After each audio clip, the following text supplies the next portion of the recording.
Salutations, family, and welcome back to Ride Along with the Storm. Here recently in the news cycle, one of the main stories in the news cycle, basically the main story that's captivated the whole nation and has completely dominated the news cycle is the P. Diddy sex trafficking case. And the main star in that whole trial, basically, or the key witness of the prosecution in that whole trial, has basically been Cassie, and she's been highlighted as being the star witness for the prosecution in there. So she's been cross-examined, and she's been examined by the prosecution and both the defense of Puff Daddy. And when I look at this whole case, people look at this case and they look at the breakdowns in it and people doing breakdowns on the transcripts.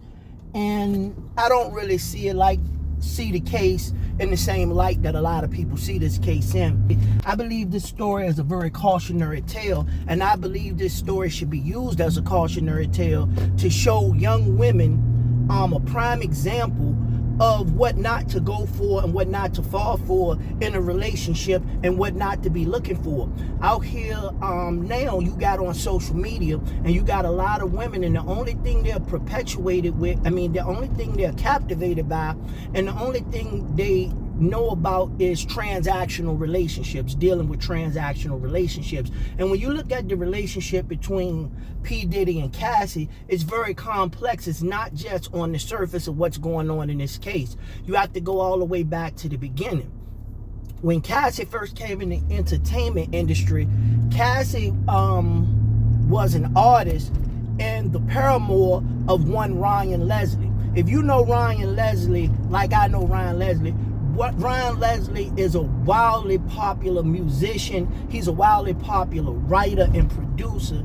And Ryan Leslie should have been mega famous years ago. On the level of R. Kelly. That's what kind of talent that this guy has, on the level of R. Kelly and on the level of Dallas Austin, and as far as his writing and production skills. But when you look at it, Cassie started out being the girlfriend and constituent of Ryan Leslie. Ryan Leslie actually was the one who wrote and produced the song that catapulted Cassie into her meteoric rise as an R&B star, Me and You. It was a nice little ditty. And what Ryan Leslie did, he wrote, produced, and recorded this song with Cassie. And then he took Cassie as this finished product to P. Diddy in order to shop her to try to get her a record deal. And when he did it, P. Diddy was drawn to her because he could see the star potential in Cassie. She was a young girl. Ryan Leslie had already produced her first hit, and she was very attractive. So it's a no-brainer. You pick this up fast if you're in the entertainment industry because it sells itself. It's an attractive girl with a hit single already. All you got to do is put the polish on it, and it's ready to go. But when you look at it and you break it down, Cassie was with Ryan Leslie at first. Ryan Leslie, from what I've known and what I've seen in the past, he's a very good guy, and he's really pined over losing Cassie for years now. He's made numerous songs, great songs about his heartbreak about losing Cassie. Cassie, after she became acquainted with P. Diddy, and she seen that P. Diddy had a bigger bag than Ryan Leslie, naturally her hypergamy kicked in, and she decided she's gonna jump off of the Ryan Leslie train and hitch herself to the even bigger star and the gentleman with the more money, P. Diddy. And you see this a lot of times right now in social media and in society. You got a lot of women who are preaching they're hypergamous. Men gotta make six figures. Men gotta make more than they make. They gotta bring this to the table. And basically what they're doing, they're promoting transactional relationships and basically selling themselves to the highest bidder. People don't want to look at it for what it is, but basically it's prostitution, just in a different facet. When you exchange sex for monetary means or gifts, it's all prostitution. I don't care how you try to wrap it up. But when you look at it, she chose to go with P. Diddy over Ryan Leslie, which is not to say that a woman doesn't have a right to choose the man she chooses, But when you do choose something, then you have to take some accountability in the choice that you make. You know, sometimes the grass isn't always greener on the other side, and we've all been told that growing up as kids. You don't always pick what's bright and shinier, because that might be the worst thing for you. And in hindsight is 2020. Cassie had to find out that, yeah, most definitely she made the wrong decision in leaving Ryan Leslie to go and jump in the sack with P. Diddy. It's just not the way. But then another facet that I look at in this whole situation, family, is the fact that everyone is viewing this relationship through the paradigm or the perspective of this being a monogamous one-on-one boyfriend and girlfriend, for lack of a better term, relationship. And that's not what this was, and you can clearly see that's not what this was. This is not what Puff Daddy viewed this relationship as. No heterosexual man with any sense is going to want to share his woman with these numerous men and these so-called freak-offs and entertain this kind of debauchery and this kind of sexual deviancy with a woman that he cares anything about. When you really read these text messages and you see the interactions between Puff Daddy and Cassie, this almost seems more of a pimp and a hoe type relationship, almost a 16 and a 304 type relationship, where this woman is basically, she's attached to this man emotionally, and she's almost trauma bonded to this man, and she wants to do anything she can to prove her loyalty and her commitment to this man. And it's not always in a romantic or amorous aspect that these women do this. Sometimes it's a more insidious means of this woman try to draw this man in and make this man be monogamous to her. And it says it clearly in one of the transcripts where Cassie broke it down. She said the reason that she kept engaging in these so-called freak-offs is because she didn't want Puff Daddy to engage in these freak-offs with other women. Clearly right there, that says that she was a willing participant in these freak-offs. Just because you don't want a man to go off and be with other women, that doesn't mean when you participate in these kind of illicit behaviors that you were coerced into doing so. That's the least of the case. You did this on your own volition in order to try to lure this man in and try to make this man make you the number one, which Cassie basically was never the number one to Puff Daddy.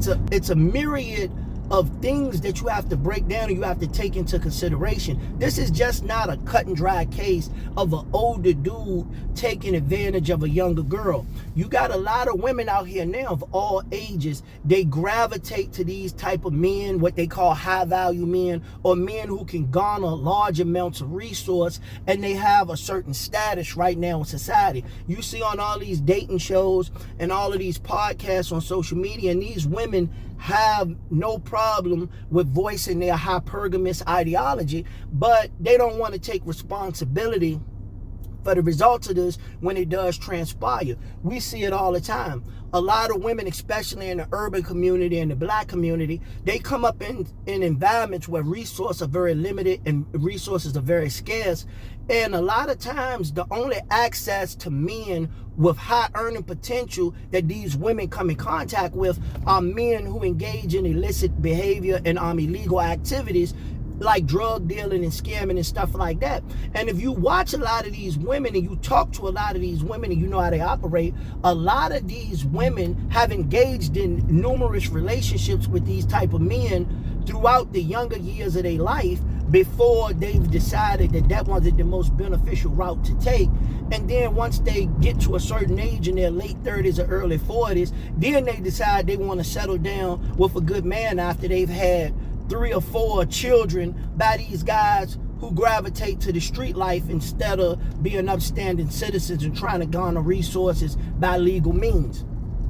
With that being said, once you make the decision, no matter how old you are, we all learn right from wrong at a very young age. You can't decide that you're going to jump on the money horse when you're 18 or 19 years old and you're at your sexually most attractive, your sexual peak.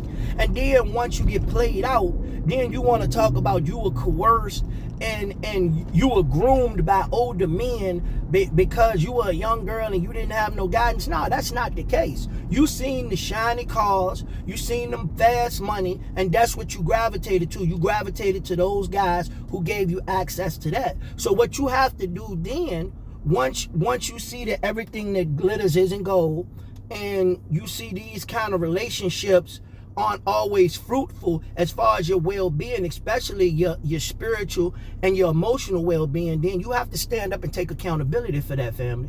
And there's no other way around it. You know, I know a lot of people, they get online and they want to talk about victim blaming and that women shouldn't be held accountable for being victimized by men and this and that. Of course, nobody should be victimizing anybody. No man should ever be victimizing a woman or attacking a woman or practicing domestic violence on a woman. That goes without having to even be said.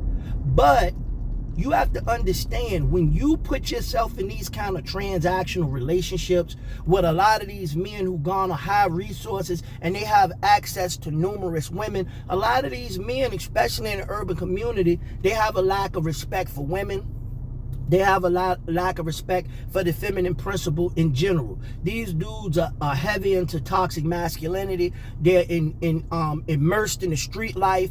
Only thing they understand is being aggressive and being violent. And when you go and you want to entertain these gentlemen in relationships because you think it's the easiest way for you to garner resources, or you see these type of dudes as a meal ticket, then you're only going to suffer the repercussions of your own choices, no matter what society tells you. We can get on these podcasts and we can talk to our face of blue, and we can talk about we shouldn't be victim blaming and this person should take accountability, or one black man should be responsible for putting all black men in check.